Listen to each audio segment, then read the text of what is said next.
პირველი იანვრიდან ავტომობილების პერიოდული ტექნიკური ინსპექტირება საქართველოში რეგისტრირებული ყველა ავტოსატრანსპორტო საშუალებისთვის სავალდებულო გახდა. ინსპექტირების ბოლო ვადა ავტომობილის რეგისტრაციის რიცხვის და თვის შესაბამისად განისაზღვრება. ჩვენ ერთგვარი ექსპერიმენტი ჩავატარეთ და ჩვენმა კოლეგამ თამარ ბუბაშვილმა გადაწყვიტა გაეგო რამდენად გამართულია მისი პირადი ავტომობილი და რა არის საჭირო იმისთვის, რომ ავტომობილმა სავალდებულო ტექდათვალიერება გაიაროს და ვნახოთ რა შედეგი მიიღო. 1 იანვრიდან ყველა ავტომობილმა უნდა გაიაროს ტექნიკური დათვალიერება, მაგრამ თარიღი ყველასთვის ინდივიდუალურია. ტექნიკური დათვალიერების საბოლოო ვადა არის თქვენი მანქანის რეგისტრაციის თარიღი. მაგალითად, ჩემი მანქანის რეგისტრაციის თარიღი არის 7 ივლისი, შესაბამისად, ჩემთვის 7 ივლისი არის ის ბოლო დღე, როდესაც მე შემიძლია ჩემი ავტომობილი შევამოწმო. თუმცა ბოლო დღემდელოდინი საჭირო არ არის, სწორედ ამიტომ გადავწყვიტე ერთ-ერთ ცენტრში მივიყვანო ჩემი მანქანა და ვნახოთ გაივლის თუ არა ის ტექდათვალიერებას და რა არის საჭირო ამისთვის.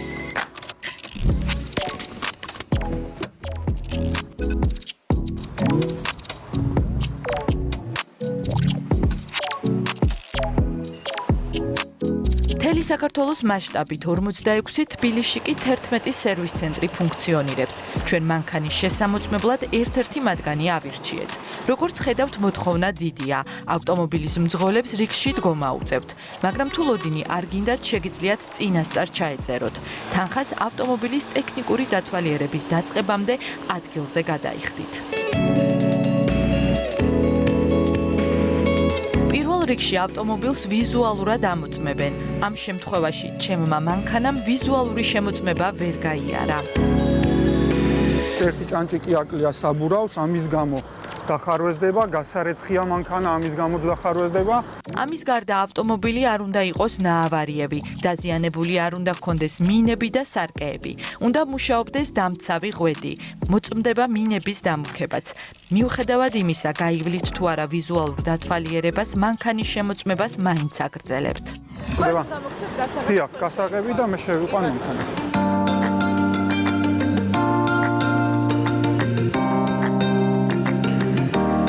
ვიზუალური დათვალიერების შემდეგ პირველ რიგში ავტომობილის გამონაბოლქვის სისტემას ამოწმებენ. საქართველოში გარემოს დაბინძურების 71% სწორედ გამონაბოლქვის შედეგია.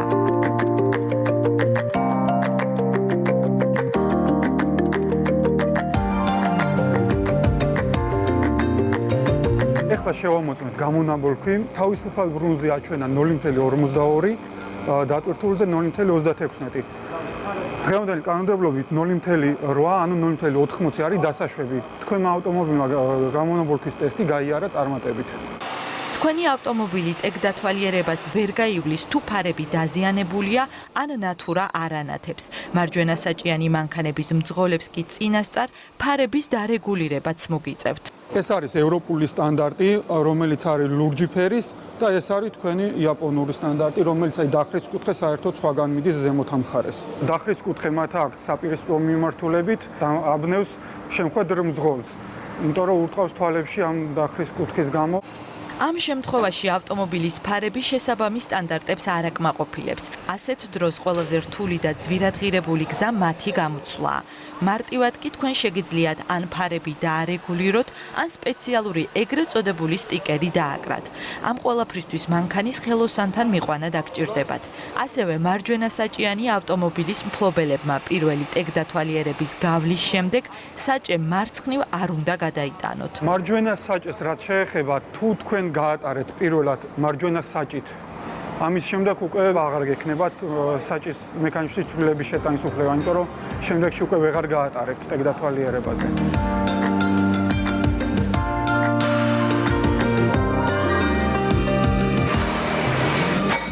სპეციალური აპარატით ამოწმებენ მუხრუჭებს. ამ შემთხვევაში ავტომობილმა მუხრუჭის ტესტი გაიარა. შემდეგი გამოცდა კი სავალმა ნაწილმა უნდა ჩააბაროს. აქ შემოწდება სავალი ნაწილი, ასევე შემოწდება რომ არ იყოს ზეთის გამონაჟონი ძრავიდან, გადაცემათა კოლოფიდან, ხიდებიდან, ღერძებიდან.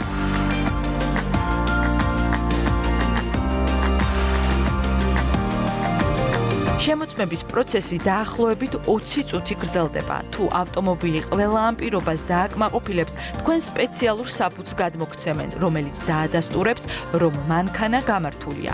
მისი მეორედ შემოწმება კი გარკვეული პერიოდის შემდეგ მოგიწევთ. 8 წლამდე ავტომობილებისთვის ეს არის 2 წელიწადში ერთხელ. 8 წლის შემდეგ ავტომობილებისთვის არის უკვე წელიწადში ერთხელ.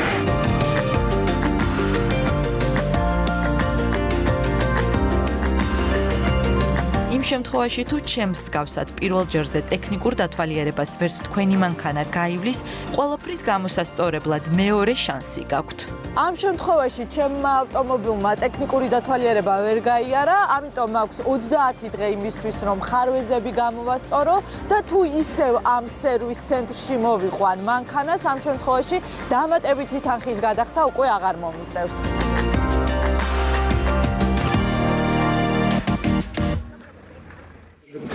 სიუჟეტი უკვე ვნახეთ და უფრო დეტალურად კიდევ რა უნდა ვიცოდეთ ტექნიკურ ინსპექტირებაზე და რა პარამეტრებზე უნდა შეამოწმოთ თქვენი ავტომობილი. დეტალებში მიხეილ ხმალაძე, სახმელეთო ტრანსპორტის სააგენტოს დირექტორი გაგვარკვევს სწორედ ახლა. დიდი მადლობა რომ გვეწვიეთ და კითხვები ძალიან ბევრია. ანუ რა ვუხსნათ მაყურებელს, როგორ და რა შემთხვევაში განისაზღვრება ინსპექტირების ვადა პირველ რიგში, ანუ როდის არის ერთი, როდის არის მეორე.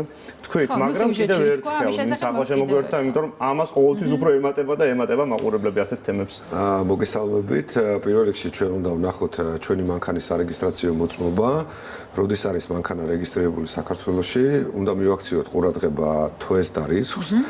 მაგალითად, თქვენი მანქანა თუ არის რეგისტრირებული 10 მაისს, თქვენ გაქვთ ვადა 10 მაისამდე, 10 მაისის შემდეგ უკვე ექვემდებარება დაჯერიმება საბუთს. ანუ თუ საპატრულო პოლიციამ გააჩერა ავტომობილი, ამ შემთხვევაში დაგასრულეს ვადა, მაგალითად, ჯარიმა რამდენია ამ შემთხვევაში? ჯარიმა არის ფიზიკური პირისთვის ეს არის 50 ლარი, ხოლო იურიდიული პირისთვის ეს არის 200 ლარი. ნუ განმეორებით შემთხვევაში, რა თქმა უნდა, ალბათ იზრდება ეს ჯარიმა. ნუ იგივე ჯარიმა არის ჯერჯერობით განმეორებით შემთხვევაში. ანუ როგორც აჩვენებს შემდეგ პრაქტიკა იმის მიხედვით. კარგით, მოდით ერთ-ერთი თავარი კითხვა ალბათ, სად უნდა მივიდეთ? რა პარამეტრებზე მოწმდება? სხვათა შორის მე გამიკვირდა, როცა გავიგე სიუჟეტში, რომ ნუ გარეცხილი ავტომობილი უნდა იყოს აუცილებლად, თორე ესეც ახარვეზებს ავტომობილს და კიდე ბევრი სხვა დეტალია, რომელიც გარკვეულწილად იწვევს მოსახლეობაში ასთა სხვადასხვაობას. მოდით რომ ნათელი შევფინოთ, რა პარამეტრებზე მოწმდება და რა შემთხვევაში დახარვეზდება? პირველ რიგში მოწმდება გამონაბოლქვზე, მოწმდება სავალი ნაწილი, მოწმდება შასი და შემადგენლები, მოწმდება ფარები, შუქამრეკლები, მოწმდება ვიზუალური მხარე ავტოსატრანსპორტო საშუალების, ნებისმიერი ის პარამეტრი, რაც არის აუცილებელი მანქანის გამართულობისთვის. ფარები ახსენეთ. ფარები ვახსენეთ. სიუჟეტიც იყო, მაგრამ თორე ჩვენს კოლეგას მარჯვენა საჭიენი ავტომობილი აქვს. ანუ ითქვა ისიც რომ სტიკერები დარიგდებოდა თუ რიგდება ფარების გასასწორებლად, რომელიც აი განათების გასასწორებლად, რომ მოახსნათ ესე იგი მარჯვენა საჭიენ ავტომობილების ფარების დახრა არის მიმართული მარცხენა მხარეს, შესაბამისად დაუშვებელია ესეთი ავტოსატრანსპორტო საშუალებების გზებზე გადაადგილება, რადგან შუქი საფრთხეს უქმნის საწინააღმდეგო მიმართულებით მოძრავი ავტომობილის მძღოლს. შესაბამისად ესეთი ტიპის მანქანების ფლობელებს მოუწევთ სხვადასხვა მექანიზმებით ფარების გასწორება. ერთი არის მექანიკური ჩარევა, არის ესეთი მანქანები, რომლებსაც პირდაპირ შეიძლება რომ ავტომატურად დარეგულირდეს ეს ყველაფერი, მაგრამ ჩვენ დაუშვით ასევე სტიკერის გამოყენება, სპეციალური სტიკერები არსებობს, რომლებიც ძალიან ესე იგი იაფი და ხელმისაწვდომია, რომელსაც დავაკრავთ. ამათ თქვენ გასცემთ ამ სტიკერებს თუ ისეც იყიდება? არა, ეს შეიძლება მოიძიოს მოქალაქემ, კი, გაყიდვაში ასევე შეიძლება გამოიწეროს სხვადასხვა უცხოური საიტებიდან. ხაცა 2-4 დოლარის ფარგლებშია რეალურად ამ სტიკერების ფასი. კი ბატონო, მოდი, დიახ. და შეუძლიათ დააკრან სტიკერები და ამითი გაასწორონ. ეს ამცირებს ანუ საგზაო შემთხვევებს. რა თქმა უნდა, ეს ზრდის უსაფრთხოებას ავტოსატრანსპორტო საშუალებას. კი ბატონო, მოდით ფასზე რო ვთქვათ, ხო? ზურა შენაბობდი რომ სოციალ-ქსელში ამასთან დაკავშირებით ფასი არ იყო ცნობილი, უბრალოდ აი როგორც შენ დაიწყე. ანუ ძალიან ხშირად მომისმენია, წამიკითხავს რომ ეს არის ფულის მახე, რა შემთხვევაში შეიძლება იყოს ეს ფულის მახე, ან როგორ შეიძლება გააკეთონ ამით ფული ვიღაცებმა, ამასთან დაკავშირებით ვერ გეტყვით, მაშინ იგივენაირად შეგვიძლია ვთქვათ, რომ რაღაც ექიმთან ვიზიტით ფულის მახია ხო რაღაცა ჩვენ რომ რაღაც გამოკვლევას ვიტარებთ ჯანმრთელობის და ექიმი რომ წამოს გამოგვიწევს ის ფულის მახია იგივეა აქაც მიდიხართ ამოწევთ თქვენ ავტომობილს რომელიც არის აუცილებლად იყოს გამართული თქვენი უსაფრთხოებისთვის და ასევე სხვა ადამიანების უსაფრთხოებისთვის თუ ხარვეზი დაგიდგინდათ ვალდებული ხართ რომ ეს ყველაფერი გამოვასწოროთ რადგან იმგზავროთ თქვენს უსაფრთხოდ და ასევე სხვა მოქალაქეებს ანუ სტანდარტულად მსუბუქი ავტომობილებისთვის ფასი არის 60 ლარი. ეს არის ერთჯერადი ფასი, ხო? ერთჯერადი ფასი ერთი თვის განმავლობაში თუ დახარვეს და თუ დახარვეს და ავტომობილი 30 კალენდარული დღის განმავლობაში თქვენ გაქვთ ვადა რომ გამოვასწოროთ ეს ხარვეზი შემდეგ თუმცა თუ იგივე სერვის ცენტრში მივაკითხავთ იმავე სერვის ცენტრში იგივე სერვის ცენტრში მივბრძანდებით 30 დღის განმავლობაში და უფასოდ თუ არა და უკვე კიდევ ერთი 60 ლარის გადახდა ხდება. თუ სხვაგან მივბრძანდებით კი მაშინ კი მაშინ ერთი კითხვა კიდე დაუშვათ მეორეჯერაც დახარვეს და ავტომობილი ამ დროს რა ხდება? მაშინ უკვე ჯარიმაზე ითვლება ავტომობილი რომ ვერ გაიარა პერიოდული ინსპექტირება და ეს ავტომობილი არ არის უსაფრთხო ხო, ანუ ეს საინტერესოა როგორ ხდება კომუნიკაცია რომ აი თუ იმ შემთხვევაში უკვე მეორედაც სერვის ცენტრში დახარვეს და ამ შემთხვევაში როგორ ხდება? მოქმედებს ელექტრონული ბაზა, ამ ბაზაზე წვდომა აქვს შესაბამის უწყებებს, მათ შორის საპატრულო პოლიციას, საპატრულო პოლიციის ნებისმიერ ეკიპაჟს აქვს წვდომა ამ ბაზასთან და ელემენტარულად ნომრის და შეყვანით ამ სისტემაში თქვენ მიიღებთ ინფორმაციას ამ მანქანამ გაიარა თუ ვერ გაიარა პერიოდული ტექნიკური ინსპექტირება, ასევე ცოტა ხანში ჩაირთვება ჭკვიანი კამერები და ჭკვიანი კამერებითაც მოხდება ამის ამოცნობა ასე. რა თქმა უნდა. კარგი, და ახლა ჩვენ საშუალება გვაქვს ვორცები რომ ვაჩვენოთ სტატისტიკა დახარვებული და მოწონებული ამ დადასტურებული. კი, 1 იანვრიდან პრინციპში იყო სავალდებულო ყველასთვის, ეს უნდა აღვნიშნოთ კიდევ ერთხელ, თუმცა მამდე ეტაპობრივად გარკვეული კატეგორიებისთვის იყო სავალდებულო ტექინსპექტირების გავლა. როგორ მიმდინარეობს ეს პროცესი? აი ჩვენ ახლა გრაფიკულადაც გვაქვს ამის ნახვის საშუალება. აი ბოლო ერთი კვირის მონაცემები თუ შეგიძლიათ რომ გვითხრათ, რამდენმა პროცენტმა მაგალითად ვერ გაიარა შემოწმება? დაახლოებით პირველ ჯერზე ხარვეზდება სადღაც 50-60%, საკმაოდ მაღალი ციფრია, მაგრამ ამ ციფრსაც აქვს თავისი სპეციფიკა. იქიდან გამომდინარე, რომ ჩვენი მოქალაქეები ხშირად არ აწესრიგებენ თავის ავტოსატრანსპორტო საშუალებებს და პირდაპირ მიმართავენ პერიოდული ტექნიკური ინსპექტირების ცენტრს, ანუ მიდიან და იქიგებენ, ვთქვათ, რა ხარვეზი შეიძლება კონდეს ავტოსატრანსპორტო საშუალებას. ამიტომ მე მინდა მიმართო ყველას, რომ წინასწარ იქნებ მოვაწესრიგოთ ჩვენი ავტომობილები, შეიძლება იყოს ისეთი პარამეტრები, რომლებიც ვიზუალურად ვერ შევამჩნიოთ, მაგრამ ის რომ ვთქვათ, ნატურა არ გვინთებს ან მუხრუჭის ნატურა არ გვინთებს ან ესეთი რაღაცები, რაც ვიზუალურად მარტივად ახსაქმია,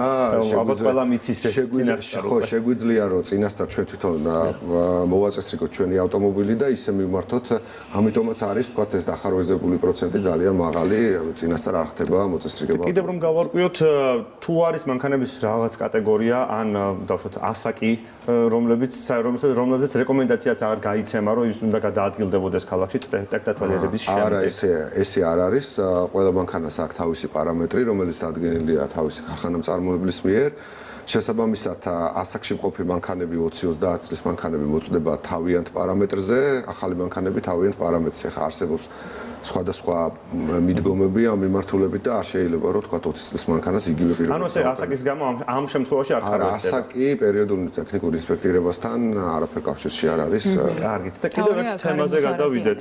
აი სოციალურ ქსელებში კიდევ ერთი ამბავი არის გავრცელებული, რომ ძალიან მარტივად შეგვიძლია რომ ნაწილები ვინათხოვროთ და ნათხოვარი ნაწილებიც შევამოწმოთ. ანუ ნატურა ვინათხოვრო და უმაგროთ მოხსნა და დავუბრუნოთ. თქვენგან მე თამასთან დაკავშირებით პასუხს. ნატურებთან დაკავშირებით უფრო არა, შეიძლება ჩვენს გვაქვს გარკვეული ინფორმაცია, ვთქვათ, საბურავებთან დაკავშირებით, ხდება რაღაცა საბურავების თხოვება და ასე შემდეგ, მაგრამ ესეც ამაზეც მუშაობთ, იმიტომ რომ უკვე ეს სერიოზულად ვსჯელობთ გზებზე კონტროლზე, იმიტომ რომ ამ პროცესს აუცილებლად მოყვება გზებზე კონტროლი, ანუ პერიოდული ტექნიკური ინსპექტირების გავლა არის კონკრეტულ მომენტში ავტომობილის მზაობის შემოწმება, მაგრამ შემდეგ უკვე მძღოლი ვალდებულია რომ მუდმივად ყავდეს თავისი ავტოსატრანსპორტო საშუალება წესრიგში, შესაბამისად ჩვენ შეიძლება გავიაროთ პერიოდული ტექნიკური ინსპექტირება, მაგრამ ერთ კვირაში ან ერთ თვეში რაღაც ხარვეზი აღმოაჩნდეს ავტომობილს, ამ დაზღვეული არავინ არ არის აქედან, მაგრამ ის რომ რაღაც ნაწილს ჩვენ მაგრამ მაინც ზართული პროცესია გასაკონტროლებული. მანიპულაციას ვაკეთებთ, პირველ რიგში ალბათ ჩვენ თავს ვატყუებთ ამითი